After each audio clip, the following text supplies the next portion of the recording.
Ladies and gentlemen, welcome once again to the Packernet Podcast. I am your host and resident panelist, as always, Ryan Schlipp. Check us out online, packernet.com. Find me on Twitter, pack_data. Well, tonight we got ourselves a Saints game. It is, not that it super matters, but it is officially win and you're in. Be nice to just get that in our back pocket finally. Similar to last night's game where I said I was watching the Bears game, so any yelling, please, try to be patient. I'm watching the Vikings game right now, so there's that. Packers were officially eliminated from NFC North championship contention, however you want to phrase that. That was very much out of reach to begin with. Biggest obstacle facing the Packers was the Lions needed to lose a bunch of games. And even with the injuries, you look at a team like the Bears, defense might give up too many points to the Bears, but they still have that Lions offense that's to be feared. So that dream is dead. Eagles also lost, which I know I should have been rooting for the Eagles to win, just to kind of get number one Washington off of our tail. And then on top of that, keep the Eagles potentially as the number one seed, fighting with Detroit. But it felt good watching them lose. I don't know why. I just don't like them, and I don't like the hype that they're getting and the fact that people believe they're better than the Packers. And so watching them lose to Washington, who hasn't been playing their best game. Plus, didn't they get like 5 turnovers and they still lost? Like, jeez. Oh, you and the Texans, man, crazy. But playoff thing, whatever. It is what it is. We know what it is. Today we have to talk about the New Orleans Saints. We haven't done a breakdown of their team yet. Just kind of get an overview of what we're walking into. Try to give as many insights and whatnot as I possibly can so that you're as fully prepared for the game as you can be. And then we just kick back and wait for this freaking game to start. You know what I'm talking about? First of all, we should probably talk about the injury report. It's important to... especially for me, to say the names out loud of who's not playing for the Saints so that when I go through, hopefully I remember not to talk about them as though we're going to be playing against them, because sometimes I mess that up. But for the Green Bay Packers, everything is as has been for a long time. Bullard and Quay are going to be out. Musgrave, Williams, Ballantyne, and Jair are all questionable. Now, Jair has been full all week. Not that that means a freaking thing, but he has been a full participant all week. Ballantyne got some good news on Saturday. He was limited Thursday, Friday, was full on Saturday, so that should be hopefully good news for our depth. Hopefully we get 2 corners back, but I won't hold my breath on that. Luke Musgrave has been limited all week, and then Evan Williams actually was not on the injury report until Saturday. He popped up with a quadricep injury. As for the Saints, Derek Carr, Alvin Kamara, Bub Means, and Chris Olave officially out. So the Chris Olave thing surprised me quite a bit. Limited all week, thought he would just end up being questionable, but he has officially been ruled out. We've kind of known about the others for the most part, the better part of the week. Marquez Valdez-Scantling also kind of an interesting one because he has been out all week and is listed as questionable. He has a chest injury as well as an illness. Chase Young, I had mentioned, was kind of a weird one. He was out for 2 days, but was full participant on Saturday, so he's good to go. And then Juwan Johnson, also their tight end, also good to go. So, by the way, just saw the conclusion of the Vikings game. Are we still going with the whole Seattle's not very good thing? Because if Seattle's not good, Minnesota's not good. And if that's not the case, then can we be happy about that win? Or how are we handling this, folks? Or are we going to say it's Geno missing that little brief period of time that made all that difference? Is that probably what we're going to try? Okay. Anyways, but why don't we get started talking about the quarterback, Spencer Rattler. He has, as a 5th-round rookie, already played a decent chunk as far as snaps are concerned, 140 dropbacks, 120 attempts. Of that, he's only completed 69 of them, which is a very low 57.5% completion percentage for 706 yards, 5.9 yards per attempt, 2 touchdowns, 2 interceptions. He has a big-time throw rate of 1.6%. We've kind of gone over this a little bit, but I believe both of those are just his touchdowns, but has 6 turnover-worthy plays, which is 4%, which is very high.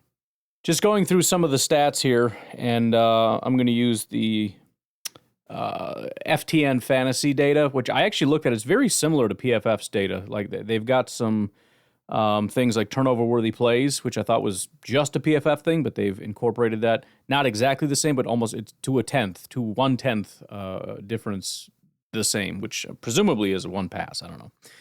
Anyways, based on their data, let's go through a couple of these things.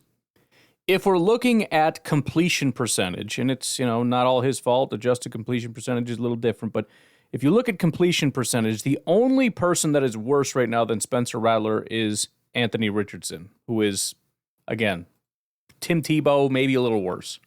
If you look at yards per attempt, he has the fourth lowest, which is to say he doesn't throw the ball very far down the field. Only Cooper Rush, Deshaun Watson, and Jacoby Brissett have a shorter yards per attempt.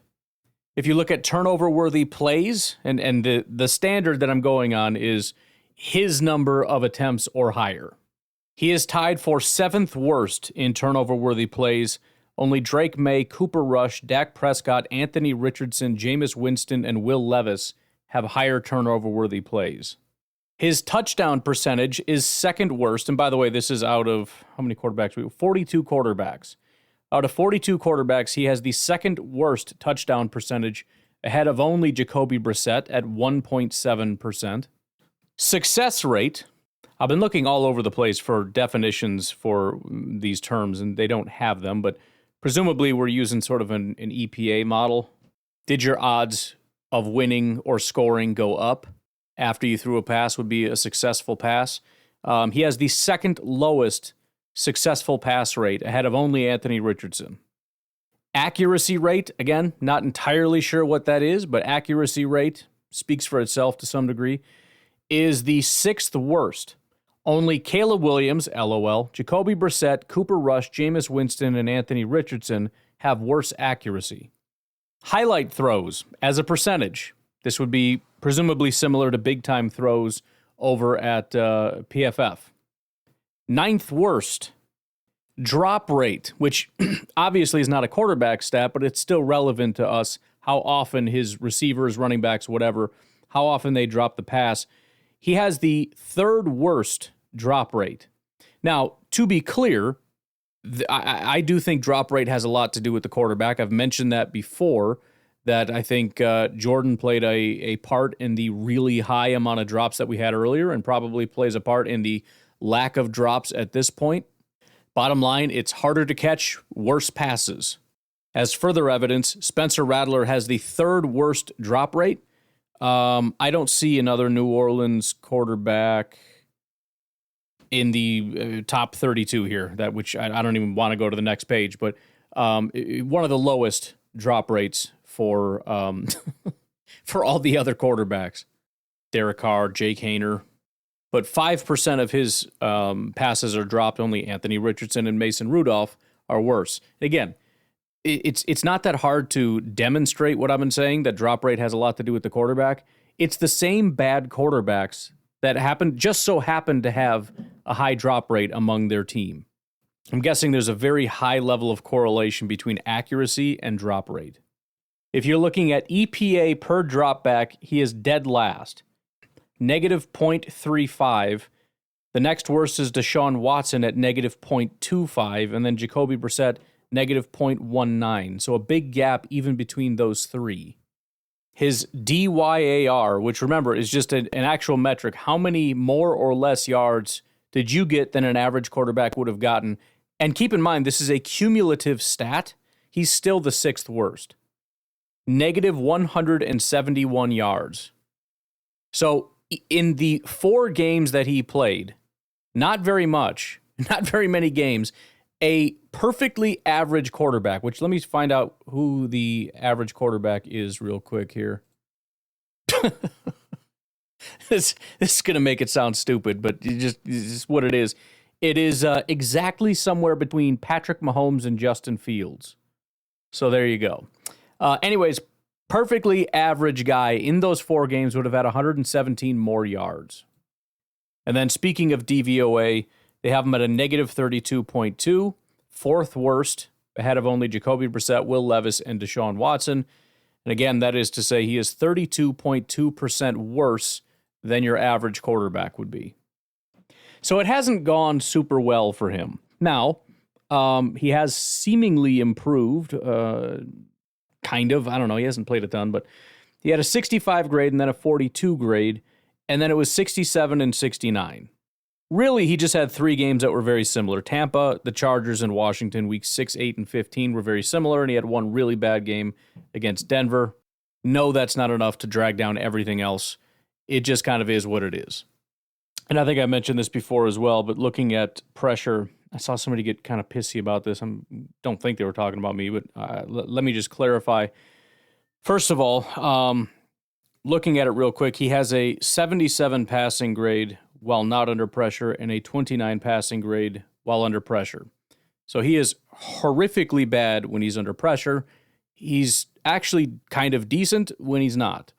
So pressure is going to be an important part of this. Now, I saw somebody made a comment about, well, duh. Okay, well, not really duh. Yes, pressure is always kind of important. But if you go up against a quarterback that handles it very, very well, that changes things, and pressure doesn't become as incredibly important. So, for example, in this game, if you bring pressure, the game is over, we win. If you don't bring pressure, that may not necessarily be the case, and you actually might see a pretty good Spencer Rattler. There are a lot of other quarterbacks in the NFL where that's not the case. You bring pressure and it doesn't do anything. It could actually be somewhat of a detriment because if you're bringing extra guys, you got to make some executive decisions, and maybe focusing on pressure as the primary focus, maybe not the best option. In this case, might be something worth looking into. So kind of duh, but not really. Not everybody has this big of a gap between when they're not pressured and when they are pressured. Looking at their receiving options, I'm going from guys that have run the most routes down. The top guy is Alvin Kamara. He has run the most routes of anybody on this team. He is not going to be in the game. After that is tight end Juwan Johnson. Juwan Johnson has 375 yards, 3 touchdowns, 67 receiving grade. Foster Moreau, another tight end, 302 yards, 4 touchdowns. Mason Tipton is actually next, surprisingly, but they've had a lot of injuries and everything else going on here, so that's the reason why we're all the way down to Mason Tipton. Haven't even talked about other guys yet. He has a 48 PFF grade, and then Chris Olave is the one guy, really, I guess Foster Moreau has a good receiving grade, but the one of the only guys that has a really high grade, 82 overall grade, 83 receiving grade. He is not, again, going to be in this game. So, funny enough, I don't know if I mentioned this or not, Marquez Valdez-Scantling and Equanimeous St. Brown are both on this team. Equanimeous is a practice squad guy, but still, it's funny. But with Bub Means, Chris Olave, and Rashid Shaheed on IR, that leaves Dante Pettis, MVS, Cedric Wilson, Mason Tipton, and Kevin Austin as the only real remaining guys. Tough to say, we'll have to see if MVS even plays, but we're kind of looking at a group that appears to be Kevin Austin, Dante Pettis, and Cedric Wilson. Mason Tipton, as I mentioned, has actually been the number one receiver in terms of snap counts, but he hasn't played since, I believe, week 10, and it's not due to injury, it's just due to the fact that he sucks at football. But this is a hodgepodge group here. We got, even MVS. MVS started the season with Buffalo, got traded to New Orleans. He's got 352 yards, 4 touchdowns with them so far with a 68 grade. Cedric Wilson has been there all year, has just 159 yards and a touchdown. Hasn't had a multiple reception game since week 9. Has a 65 grade, 64 receiving grade. His highest receiving grade of the season was a 71.5. Kevin Austin started playing, in week 10. He's a 2022 undrafted free agent that was picked up by Jacksonville. He has accumulated 98 yards and 0 touchdowns so far this season. And then Dante Pettis, who's been around for a little while, he was a second-round pick back in 2018, spent some time with Chicago. He's grading out kind of well, 71 grade, 70 receiving grade. But the 29-year-old has played in 5 games so far this season. has 5 receptions in those 5 games for 46 yards and 0 touchdowns. So these guys have not been playing a lot of football this year, and that's pretty much what they got for wide receiver. Again, maybe MVS is going to be in this game, and he's, despite having been traded to them mid-season, by far their most accomplished receiver with 14 receptions, 352 yards, 25 yards per reception, and 4 touchdowns. Not surprisingly, as a result, they've kind of stepped up their usage of their tight ends. It's been one of the changes that they've had under interim, I guess, or new head coach Darren Rizzi. Again, the second and third in terms of most snap counts running routes are tight ends. Juwan Johnson's been dealing with a foot injury. He had surgery back in June, but he's been kind of managing that and has been doing okay. Played, looks like all year, not a massive impact. 36 receptions, 375 yards, and 3 touchdowns, 68 PFF grade. And then Foster Moreau is presumably the best receiver that they have on the team right now. It's so hard to tell. They've got a billion different guys here, who's in, who's out. But it appears to be Foster Moreau, who, again, has played all year. He had his biggest game in terms of targets and receptions this past week. 4 targets, 4 receptions, 39 yards, and a touchdown with a 90 PFF grade. He's very inconsistent. He's got an 88, an 81, a 91, and a 90 so far this year, but he also has 4 games in the 40s and another game in the 50s. So very up and down from him. But 23 receptions, 302 yards, and 4 touchdowns on the season, 74 receiving grade, 69 overall grade. So this past week we got, 6 receptions for 51 yards and a touchdown from the tight ends? I don't know, man. It is what it is. They're going to have to piece some stuff together. And again, their number one receiver, in terms of not only snap counts, but yards also, is Alvin Kamara. 68 receptions, 543 yards, 2 touchdowns, and he's not in the game.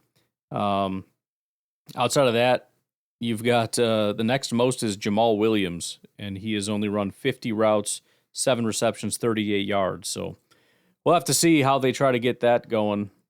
But, I mean, this actually reminds me a little bit of the John Gruden Raiders.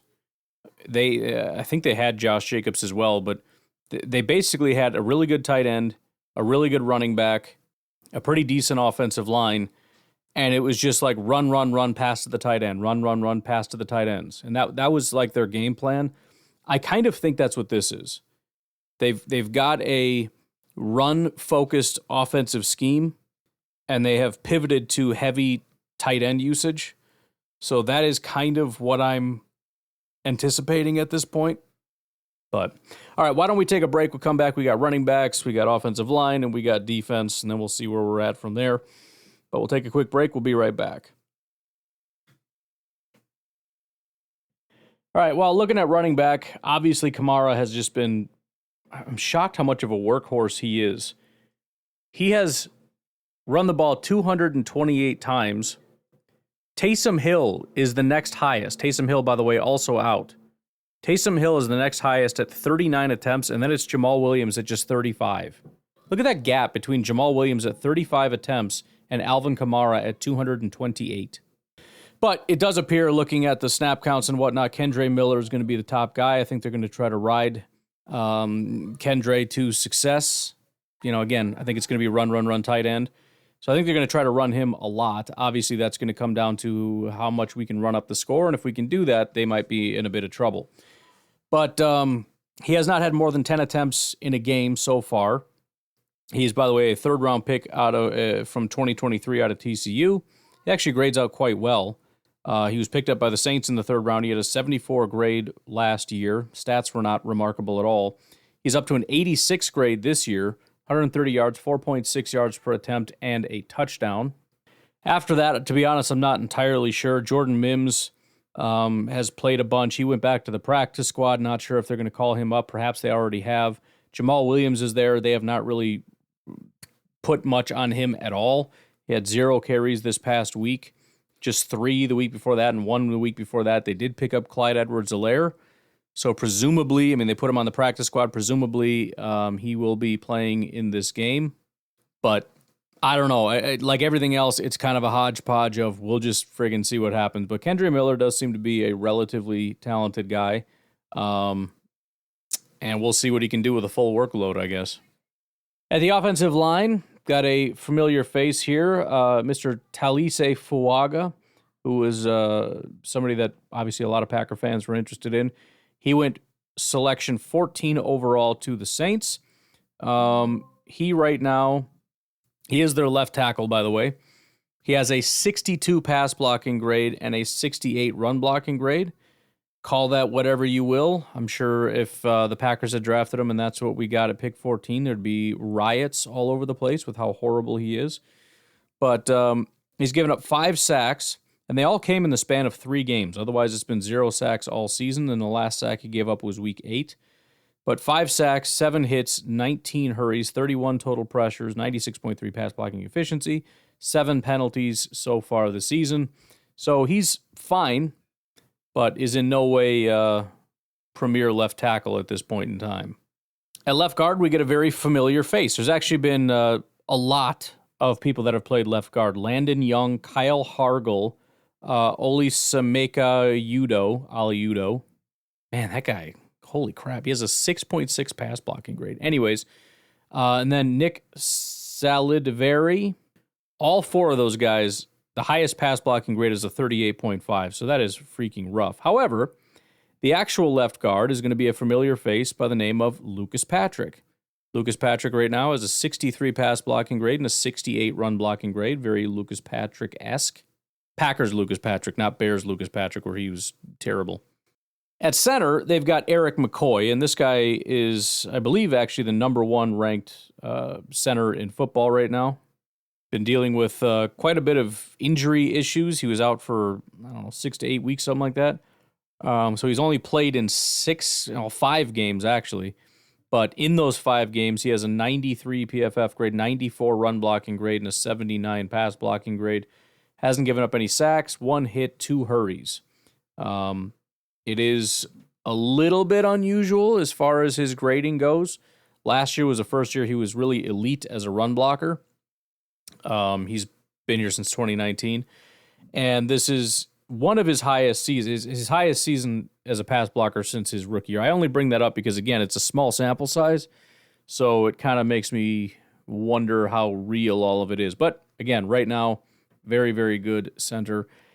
At right guard, and again, they've had a billion people play at each position. There's 3 different guys. Aliudo, Landon Young took some turns there, but Cesar Ruiz, first-round pick in 2020, looks to be the mainstay there at right guard. 65 pass blocking grade, 63 run blocking grade, 1 sack, 2 hits, 5 hurries. Absolute disaster of a first-round pick, but mediocre player that we're going to have to contend with. And then right tackle Trevor Penning. Trevor Penning, another first-round pick. They got a bunch of first-round picks on that offensive line. Pick 19 by the Saints. This was 3 years ago. They've just done nothing but first-round picks, and it has not panned out. He right now has a 53 pass blocking grade and a 69 run blocking grade. He has 4 games of a 70 or higher, and I'm giving him one at a 69.5. He has 7 games below a 50. 47, 46, 46, 44, 42, 39, and 26. The right tackle, which is where Rashawn generally lines up, is terrible. He's given up 4 sacks, 2 hits, and 29 hurries, 35 total pressures. On the defensive side of things, the defensive tackles, bit of an issue, not for us, for them. Brian Brzee, another first-round pick. He's a later first-round pick, pick 30. This guy is as bad as you'll ever find. He is a Clemson defensive lineman, which, if you haven't learned your lesson by now, shame on you. Don't do it. But Clemson defensive tackle, first-round pick in 2023. As a rookie, he had a 45 PFF grade, 30 run defense grade, 67.6 pass rush grade. All 3 of those, actually all 4, including his tackling, which was a 40.8, got worse. He went overall from a 45.5 down to a 38.7. His run defense went from a 30 to a 28, tackling from a 40 to a 27, and his pass rush went from a 67 to a 57. I hope I didn't like Brian Brzee. I don't think I did. I don't know. Pretty sure I did not. In fact, if I remember correctly, at one point or another, Brian Brzee was considered like some top-end guy, and I have no idea why, and then he fell to 30. It's like, oh, that makes more sense. But let me just read you his grades real quick, just to get an idea what their top defensive tackle is up to. 42, 46, 40, 46, 40, 62, 44, 52, 57, 50, 57, 48, 53, and 50. I don't know that I've ever seen somebody so consistently garbage in my entire life. I mean, undrafted free agent, it doesn't matter. I've never seen it. His best game was a 62. Outside of that, he doesn't have a single game in the 60s or higher. In fact, he lives in the 40s. How many games in the 40s does he have? He's got 1, 2, 3, 4, 5, 6, 7, 8 games graded in the 40s. But he's got 8 sacks, so he's a great defensive tackle. 30 pressures on 406 attempts, which is bad, and 8 sacks. So out of 585 snaps, 8 of them have been quite productive. In fact, you could even go so far as to say 30. 30 pressures. 28 run defense grade, though. It's funny when people get obsessed about sacks, and it's like, first of all, he gets a sack once every other game. 1 sack. These guys play, he's playing 45 snaps a game, so double that. So every 90 snaps, he gets a sack, and that's worth it to you. Because he's almost got double. He's probably going to end the season with double-digit sacks. And people are going to say Brian Brzee's a good defensive tackle. This is maybe the worst defensive tackle in the entire NFL. But because he's a smaller athletic guy, once in a while, he kind of slips through, gets lucky, boom, gets the quarterback. Congratulations, he's a stud now, apparently. Dumbest crap ever. But that works out to our benefit. Their number 2 defensive tackle is a bigger guy, 6'4", 315, Nathan Shepard. He's a third-round pick in 2018. He has a 46 PFF grade, 30 run defense, 70 pass rush, though, despite the fact that his grades suck. 15 pressures and 2 sacks on 280 attempts. So he is hot garbage. Their DT3 is Kalen Saunders. He's got a 50 PFF grade, 40 run defense, 58 pass rush, 11 pressures and 2 sacks on 170 attempts. So that's absolute dog crap. And then finally is John Ridgway. John Ridgway currently has a 47 PFF grade, 37 run defense, 65 pass rush, 8 pressures, 0 sacks, 98 attempts. I feel like I've said this like 9 or 10 times, but I'm just going to say it again because it has to be true. This has to be the worst defensive line in the world. I know the last time I said that it was Detroit, and Detroit found this little sneaky frickin' thing and destroyed our offensive line. And if that happens again, then yeah, you know what? I'm just going to call for firings. I'm going to be completely unreasonable. I'm going to say fire Matt LaFleur. Okay? Just going to go right to the top. Gutekunst, LaFleur, the whole 9 yards. I won't do that the next day, but I'm just saying, for crying out loud, the worst ever in history. Off the edge is where the talent resides on their defensive line. They've apparently shifted to a 3-4, so these are outside linebackers. But Carl Granderson, he is their top outside linebacker right now in terms of snaps. 82 overall grade, 73 run defense, 73 pass rush, 55 pressures and 8 sacks on 443 attempts. That's solid across the board. Carl Granderson has been with the Saints for 6 years. He figured it out the last 3 years. So I don't know what clicked, but something clicked in year 4. You just never know, man. You just never know. Undrafted free agent out of Wyoming, by the way. Their number 2 pass rusher appears to be Chase Young. Chase Young's been bouncing around quite a bit. He was with Washington. He got traded to San Francisco, and now he's with New Orleans. Kind of a weird thing because he's gotten almost worse every single year. His third year is a bit of an outlier, but if we skip year 3, his overall grade went from 87 to 75 to 74 to now 64. He's having a real rough year with New Orleans. They actually have him listed as a defensive end, so I don't know. I guess he's a defensive lineman, but they have him listed as an edge. No idea. I guess he's primarily in on sub packages or whatever when they're 4-line front and whatnot. But anyways, he has officially 2 good games this season, if we're kind of going a little strict with it. Week 4 against Atlanta, 72.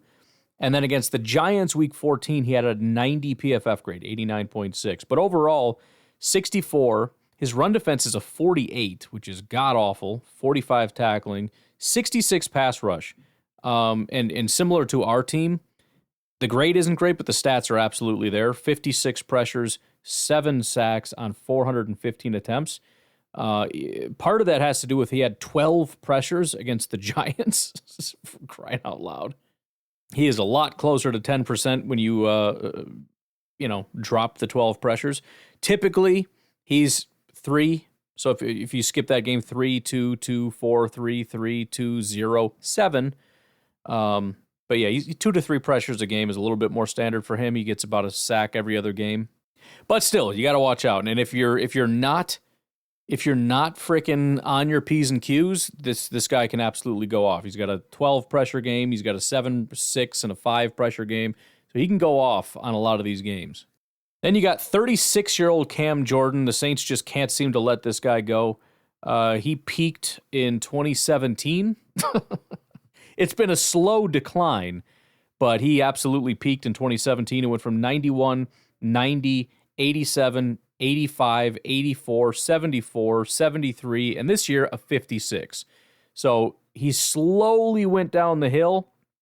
It took a big drop in 2022, and now we're just completely off the cliff. He did have 1 good game against the Giants, and that's it. 56 PFF grade, 49 run defense, 46 tackling, 57 pass rush. He has 26 pressures and 3 sacks on 270 attempts, so he's not even at the 10%. The Cam Jordan of old, the dominant elite guy, still there, but not there. And then finally, Peyton Turner. He was a first-round pick in 2021. I feel like their entire team is first-round picks. How many freaking first-round picks has this team had? Peyton Turner, 59 grade, 44 run defense, 71 pass rush, 11 pressures and 2 sacks on 168 attempts. So long story, a little bit shorter. Carl Granderson is a great football player. Chase Young is a good pass rusher. Other than that, they're not very good. They got 2 good pass rushers, garbage interior, and then 2 rotational pass rushers that, not super great. Linebacker duo of Demario Davis and Pete Werner is not as shockingly good as you would expect. You had to know Demario Davis is going to fall off at some point. He hasn't gone off a cliff, and I can't promise you that his career is over, but at 36 years old, he's having a little bit of a rough season. I don't know if he got injured kind of mid-season or something, because he had a really bad patch and seems to be back on track, but you want to talk about a weird career arc. Demario Davis didn't have his first good season until year 6 was his first year of figuring it out. Interestingly enough, he spent 4 years with the Jets, went to Cleveland, came back to the Jets, and that was his first good year. They said, yeah, it's a fluke, shipped him off to New Orleans, and they have reaped the benefits every single year since. This is his lowest graded year with New Orleans, but it's still not bad. 73 overall, 77 run defense, 69 pass rush. He actually does that a decent amount for an old guy. 65 coverage. The coverage is a problem for him. He's not super great at it. The run defense and tackling, though, since week 9 has actually been pretty spectacular. Again, there was some kind of an injury or something happened weeks 3 through 8. But no, he's still got it. He's still got the run defense down. Pete Werner, the guy next to him, 25 years old, young, strapping fella, second-round pick out of Ohio State in 2021. He was really good as a rookie. That's about it, though. 68 PFF grades, 66 run defense, 46 pass rush, and a 69 coverage. So he's going to be more of the cover guy, but not super spectacular at it, according to the grades. At corner, they've had a bunch of guys play, 5 different corners. Paulson Adebo did end up on IR. Marshawn Lattimore, longtime corner for the Washington Commanders, got sent to Washington. Actually, I don't know how he ended up in Washington, but he's in Washington. I'm not going to bother looking it up. And so that leaves 3 guys. You've got Alontae Taylor, who was a second-round pick in 2022, the New Orleans Saints picked up. Man, you want to talk about a bad drafting team? The Saints have got to be one of the worst teams right now. If you want to talk about a fan base that is just in shambles, or should be, a fan base that has a lot to complain about, they were a very good team. They decided to go all in, like all the way all in, destroyed their salary cap. The only way you save yourself from that is to draft well, and everybody I'm looking at that's a first and second round pick is the biggest pile of garbage bust in the history of the known universe. Second round pick corner out of Tennessee, Alontae Taylor, has gotten worse every single year. He had a 55 grade in 2022, 46 in 2023, 45 so far this year. So this is their top starting corner right now. 45 PFF grade. He doesn't have a 79 run defense, so there's that. 36 coverage grade. 36. He's given up 68 receptions for 878 yards, 4 touchdowns, 0 interceptions, 9 pass breakups, 116.7 passer rating when targeted. So that's terrible, right, for those keeping track. Then they've got another second-round pick in Kool-Aid McKinstry. I was a big fan of Kool-Aid. I like Kool-Aid. He's definitely the better corner of the two. But it's, it's an okay rookie season. I mean, to be honest, it's about where Stokes was. So you can get excited about Kool-Aid if you want, but he's no better than Stokes was. 67 overall grade, 74 run defense, 59 tackling, 65 coverage grade. He's given up 28 receptions for 333 yards, 1 touchdown, 4 pass breakups, 103.4 passer rating when targeted. He's okay. He's fine. Then you got Ugo Amadi. He spent 3 years with Seattle, 1 year with Tennessee, and now his second year with New Orleans. He is very consistent with his grades aside from his last year in Seattle. 62, 67, 66, 64, 65 have been his grades outside of that 1 year that I skipped. Wildly inconsistent guy, which is funny because you would think if you're super inconsistent 1 year, you'd be really low 1 year. Nope. He's very consistent in how inconsistent he is. His grades have been 40, 70, 60, 60, 50, 50, 80, 50. Averages out to a 65, which is what he is every single year. He has a 59.8, we'll call it a 60, I guess, coverage grade. 41 receptions, 381 yards, 2 touchdowns, 3 pass breakups, 107.1 passer rating when targeted. He is their slot corner, if I didn't say that. He's also only played, 3, 6, 8 games this season. Looked like he missed a bunch of time after week. He didn't play week 1, he did play week 2, and then 3 through 7 he was gone. He has had, in that span, 3 games where he's graded out pretty well in coverage. 72 week 8, 70 week 9, and 78 week 14. Otherwise, it has not gone very well for him. And then there are 3 safeties, are comprised of Tyrann Mathieu, Will Harris, and Jordan Howden. Tyrann Mathieu, one of the more overrated safeties in history. No, he's been pretty good. Not this year, though. Complete garbage. He is 33 years old. That's the other thing about this team. All their picks are terrible. All their good players are now old and expired and not good anymore. So, I mean, this is just the complete... this is it. This is the end of the road. You got to dump everybody. All your old guys you got to get rid of. And I don't know what you do. You're just bad for a while. I mean, you keep drafting, but for what? You're the worst drafting team in the history of the world. Anyways, Tyrann Mathieu has a 59.9 grade, and that's with starting the season with an 82 and an 83. Since then, he's had 1 good game. But 60 overall, 64 run defense, 42 tackling, 51 pass rush, but he doesn't do it very often, and a 56 coverage grade. He's had 1 good game since after week 3. Then you got Will Harris. This is the number 2 guy. He's got a 60 grade, 63 run defense, 48 tackling, 67 pass rush, 58 coverage, so kind of pretty average across the board, I guess. And then the number 3 guy that comes in once in a great while is Jordan Howden, 5th-round pick from last year. 71 grade, but don't read too much into that. He's had almost every game has been exactly average, and then he's had 2 horrific games, a 31 and a 32, and then 2 good games, an 80 and 2 80s. But his last 3 games, for example, have been 65, 63, 65, so pretty average across the board, but 71 overall, 78 run defense, 90 tackling. He's a good tackler. 53 pass rush, 67 coverage. So pretty average across the board for the safeties, I suppose.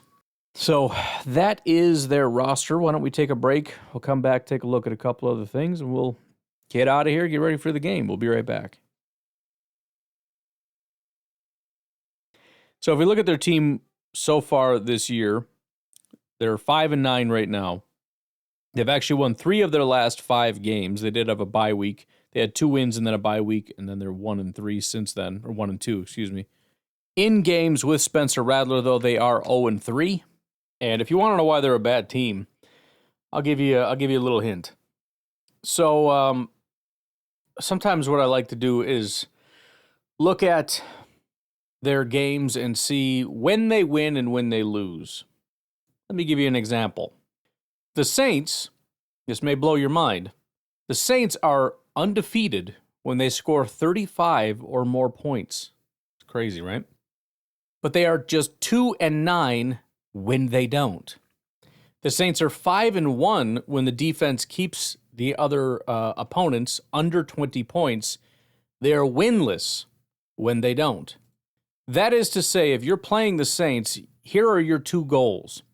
Don't let them score 35 points and try to get at least 20. If you can even get one of those 2 things, which should be quite simple, you have a very high chance of winning, especially considering the 3 high-scoring games, 35, 44, and 47, were all with a very different quarterback. A couple other fun little insights via NFL Pro. The Saints currently have a .357 win percentage, which is their worst win percentage in a season since they went 3-13 in 2005. The Saints hired Sean Payton as head coach and signed Drew Brees following the 2005 season. So essentially, they were one of the worst teams in football. They were 3-13. They got Sean Payton and Drew Brees, completely transformed the organization, pretty dominant for a very long period of time. And then as soon as they lose those guys, they go right back to exactly what they were, which is terrible. Josh Jacobs has scored 11 of his 12 rushing touchdowns since Week 8, which are the most in the NFL over that span. Jacobs' 9 rushing touchdowns in the last 5 games are the second most in a 5-game span in Packers franchise history, behind only Jim Taylor's 11 touchdowns in a 5-game span in 1962. I understand that a lot of this has to do with volume, but at the same time, it sort of doesn't matter, right? There's 2 different things that you look at when you're looking at a prospect. There's a per play value, which Josh Jacobs has plenty of, but per play value, which is just overall talent. How talented are you? And a given play, how good are you? But there's also just a question of what is the value that you bring to this organization? And that ends up being pretty straightforward, which is what is your per play talent, and then how many plays do you give us? And so the cumulative nature of it doesn't necessarily make it any worse. He is, as a singular running back, providing more value to this team than any running back has potentially since the 60s. Depends on the metric you're looking at. Some of them might go back just to Aaron Jones. Most of them probably go back to like Amon Green era. But yeah, in his first year here, he is one of the best running backs we've ever had, or most valuable running backs we've ever had. Then for the Saints, we got Alontae Taylor, who we just talked about. Here's a fun little ditty for you. Alontae Taylor has been targeted 92 times in coverage, second most, having allowed 60 receptions, second most, for 856 yards, which is the most in the NFL. Taylor has allowed 5 touchdowns in coverage without an interception this season, but has recorded 13 passes defensed, the most recorded without an interception this season. So I guess there's something a little positive there for him. Jordan Love has 7 passing touchdowns and no interceptions in his last 4 starts after throwing an interception in each of his first 8 starts. Last part of that sentence makes my skin crawl, but I'm happy to hear it.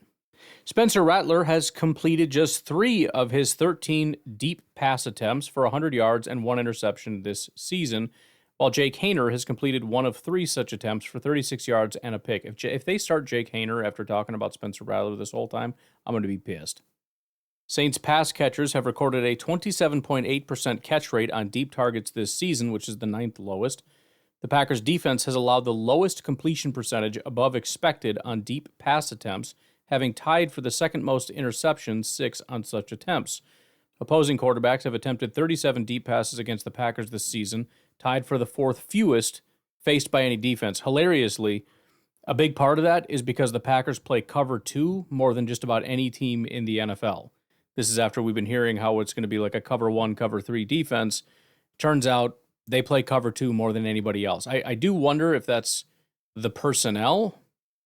Remember, we've been building a 3-4 cover 2 defense. Maybe some guys can't handle it. I don't know. I mean, the safety we brought in specifically can handle it. So I don't know. I'm not really sure what exactly the situation is. Maybe it has to do with losing Jair and being a little bit scared to play super aggressive with the corners. No idea, but that's what it is. It's like Joe Barry, just better. Matt LaFleur is 23-5 as a head coach in December or later, which is the second best record in NFL history among coaches who have coached at least 15 games in December or later. Only Vince Lombardi's mark of 21-4-2 is better all time, which is hilarious because that's just incorrect. I commented on this on social media already. That's just not mathematically true. If you look at the win percentage of 23-5 compared to 21-4-2, 23-5 is better. A tie is a half a win, right? So two tie games is 1 win. So essentially, he is 22-4 in 27 wins. So forget the 4, 22 wins in 27 games compared to 23 wins in 28 games. Matt LaFleur's record is better. So it's the best record in NFL history.